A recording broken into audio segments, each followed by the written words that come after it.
Hello everyone, and welcome to another DIL concept analysis. This is a series of videos where I discussed about each dinosaur concept released by the devs team. If you are interested in checking out their analysis, I will put a notification on the top right corner that will take you directly to the playlist. Today we will explore the Kentrosaurus concept art, so sit back and enjoy the video.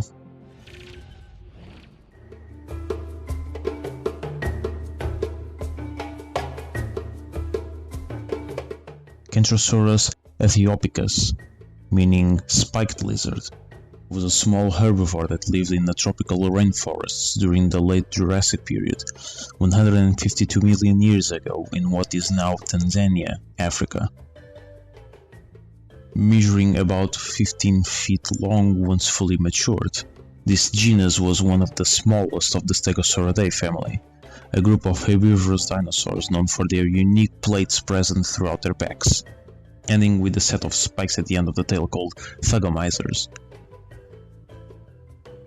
Some of them, however, possessed spikes instead of blades, having an additional set on their shoulder blades. Kentro, unlike most members of its clade, had both blades and spikes throughout its dorsal spine, being the former on the first half of its back, being short and thin, while the latter occupied the remaining half to the end of its tail, with the addition of shoulder spikes to boot. Its spikes were remarkably long for the animal size, so it suffices to say that it was heavily protected despite being relatively small. The frontal plates were much thinner than most stegosaurians, probably being for mere display rather than protection. Once again, Kentro is a new upcoming dinosaur to the isle, so we will jump straight to its concept art.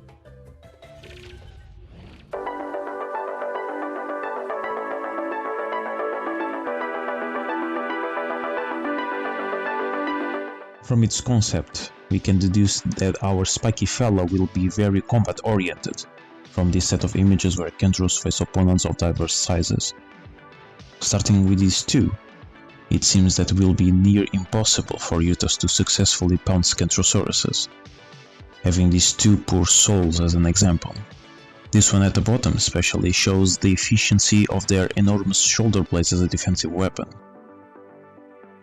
The second demonstration shows a Cerato being reluctant at attacking this specimen, and knowing how powerful Ceratos are for its size, the fact that they need to take caution at striking a herbivore slightly smaller than them shows that Kentros are a heavy challenge for even mid-tier predators.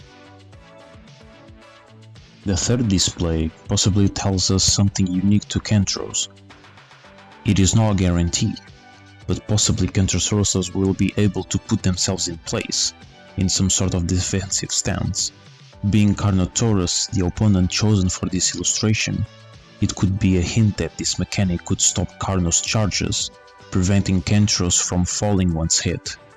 By observing the image, that conclusion seems likely, adding depth to the current combat system, giving Carni players a bigger challenge to face, requiring strategy over brute force.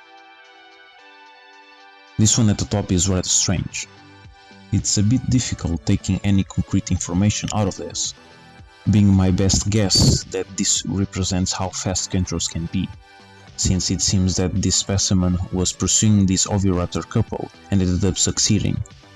It's a mere speculation at this point, so don't quote me on this one. I'm just showing this one because it's cute. Okay, seriously, this one is interesting because it shows that juvenile Kentros have their shoulder spikes heavily underdeveloped. A small but good detail to add. This is the last one with significant information to note. If we investigate the Isle's official roadmap and check the diet system tab, we can see that this mechanic involves around flora ranges, low, medium and high respectively. This image demonstrates that Kentros will be able to feed on trees.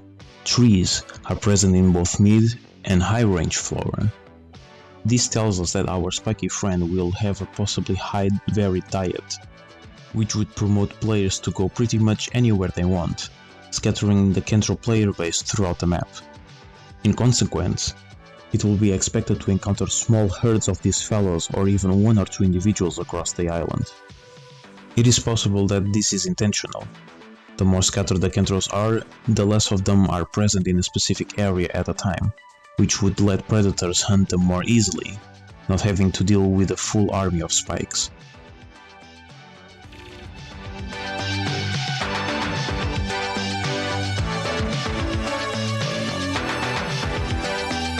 Seeing herbivores, especially small tier, finally getting some love from the developers in terms of combat is extremely satisfying and very needed for game balance. However, balancing this scaly hedgehog will be a difficult task in my opinion, since tilting it a bit too much to one side would completely make it either useless or overpowered and unfun to play against. Having spikes pretty much anywhere, it's safe to assume that bleed will be part of its kit, and by its looks, I would say that it will probably be one of the best low tier bleeders in the game when it comes to herbivores. Such a small herbie being able to defend themselves against predators as big as Carnotauruses is a great feat, and the devs will have to reward carnivores in some way to justify fighting one of these, otherwise players will always opt for something easier to kill. However, I'm sure the diet system will fix that issue. Its feeding diversity means that it will be able to roam throughout the map more freely than most herbivores, giving Kentro players more freedom when it comes to nesting and or other social interactions that are yet to be announced. This also serves as a natural way of dispersing large Kentro herds, since they are not forced to go to a specific area to feed.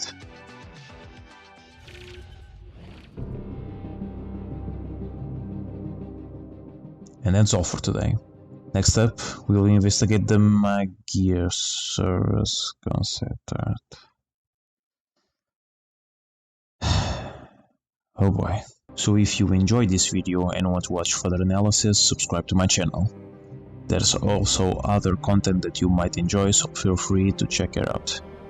As always, I hope everyone enjoyed the video. See you on the next one. Stay safe.